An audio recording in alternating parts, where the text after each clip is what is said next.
It's changed a lot drastically, let me tell you. Right after the win, I started getting better work, more work, and the quality of work had just shot up to the stars. And I've met so many new people, so many nice, very warm-hearted people.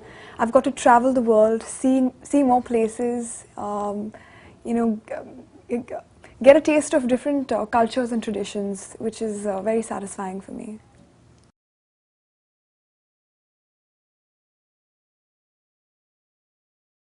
This year has been, I think, the most memorable year so far.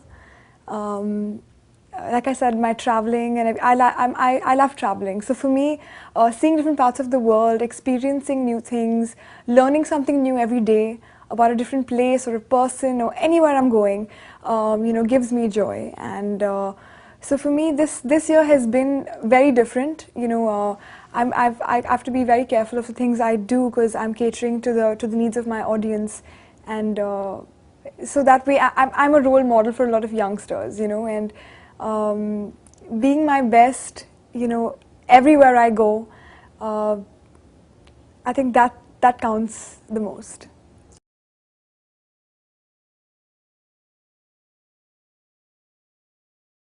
Um, it's a huge responsibility, and with a huge responsibility comes a lot of sacrifice. So my partying life, my life with friends, my social life has completely been cut off for this past 1 year at least. And but I'm enjoying it. I can't really complain. Like I said, with all of this comes a lot of sacrifice, and I'm more than willing to face it.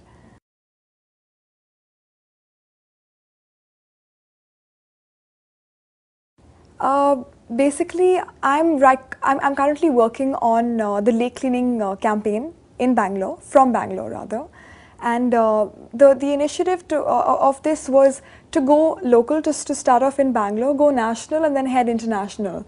But that's sort of taken a jump straight to the international, platform. So I'm working with two companies side by side. One is Sherwood Institute, and the other one is United Way, wherein they're funding us, funding everything for the lakes of Bangalore.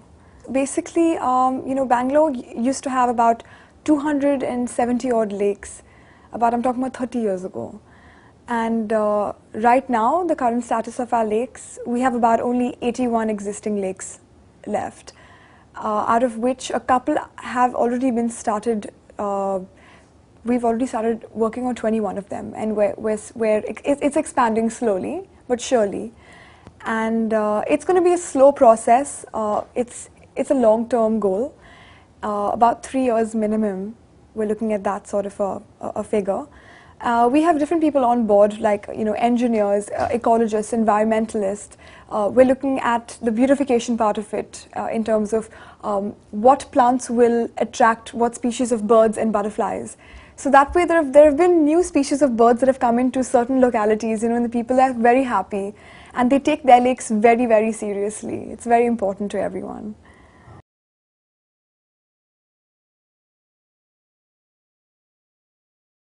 Of course we can. The question is how.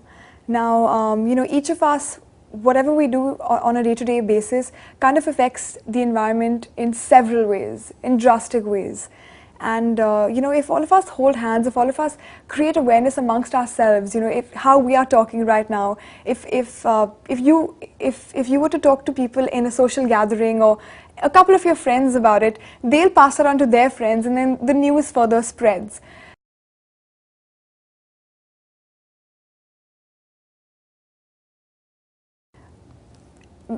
Humans, I think we are the ones who have caused all the problems in the world. Basically, like I said, climatic change. These things, some of us think that it's not controlled by us and it's the earth doing things, but this world, we live in a cause and effect world, and what we do affects one thing or another, and it's a chain reaction. It happens again and again and again. There's something known as the Garbage Island. It's twice the size of Texas, and basically there's a lot of wildlife, a lot of the marine life that is living in, there's so much of tension going on around that area because animals that pass through are killed, the fish die, dolphins, they swallow those plastic bottles. Are just, there's so many plastic bottles, so much of plastic material floating around in that area. And it's, just imagine, twice the size of Texas.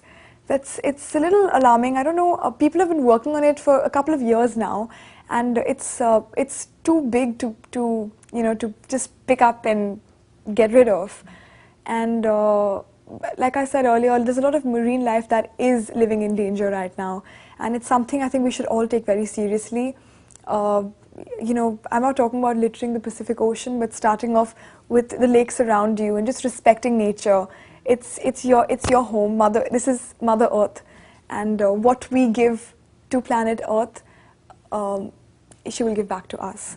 So it's as simple as that.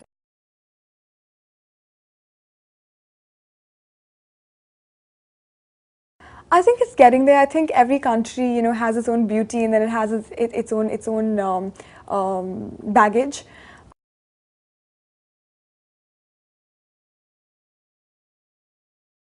Well, to tell you frankly, I've always had, two dreams. One was, I always knew, there was this gut feel that I always wanted to be famous, and I don't know if everyone has that feeling, but I've always been drawn to, I love the limelight, I love cameras, I love all of that. And the second is, I've always been an animal lover, not just an animal lover, but like simple things like picking up a dog from the street and taking it home just to bathe it, give it food, and then keep it with me. But Dad would never let me keep stray dogs. He'd always say, what's wrong with you? How can you keep a dog, in a house? It's not nice. It has to run out and be free. And simple things like picking up garbage or planting trees. I would sit with my grandmom in her garden, and we would just be planting and watering the plants. And I've always loved doing that. I'm a very simple person.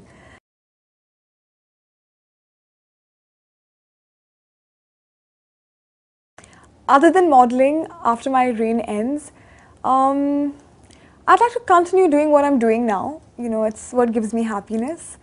And let's see, I really don't know what the future holds for me. All I know is that I'm not going to say I'm going to see where life takes me. Rather, I'm going to see where I take my life after that. So I'm the sort of person who lives in the moment. So I'm going to do that for now. It works best. I'm very open to that. I have no issues at all. If a great script comes along, why not? Languages shouldn't be a barrier.